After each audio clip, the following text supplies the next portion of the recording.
Beli Lamborghini pun kena game. Hai guys, apa khabar? Sam lagi Ada nampak surat khabar tak? Online punya berkaitan dengan satu customer yang di game, agent atau dealer. 2.4 juta bang, 2.4 juta punya Lamborghini Aventador S tu. Ini case I dah baca surat khabar tu, ada rasa sedikit pelik lah. Sebenarnya customer tu beli kereta ni deal dekat tahun 2020 tak salahnya. Sampai ini hari baru terbongkar case ni dia ditipu. Dan baca selanjutnya, customer tu dah jumpa satu agent. Lepas tu agent tu bawa customer tu ke kedai untuk test kereta yang sama, tetapi customer tu bukan nak beli kereta yang ditest tu, tetapi ialah import yang lain punya, mungkin jenis atau spek yang lain lah.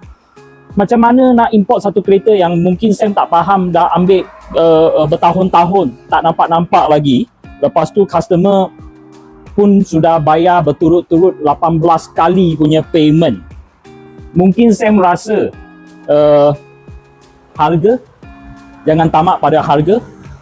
Mungkin kereta tu, Sam bukan dalam bidang kereta supercar, tapi Sam agak, kalau Lamborghini Aventador S harga pada masa tu lebih kurang mungkin lebih daripada 3 juta.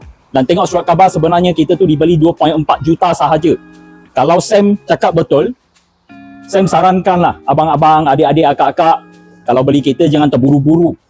Kereta yang murah tak ada yang baik Kereta yang baik tak ada yang murah Jangan tamak sangat. Dan di game orang ambil kesempatan tu, tak kisah dia kereta ke, loan ke, even jutawan pun di scam bang.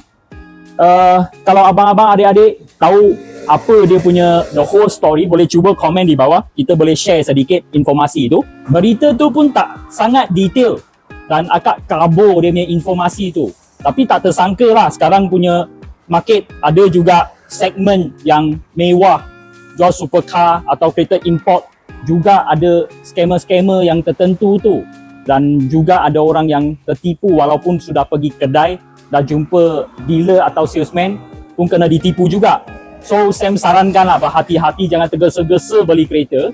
Kalau ada apa masalah, nak tanya soalan pada pinjaman atau kereta atau masalah pinjaman, call Sam, nombor tertera di bawah. Sam cuba bantu masalah anda. Terima kasih banyak-banyak. Thank you.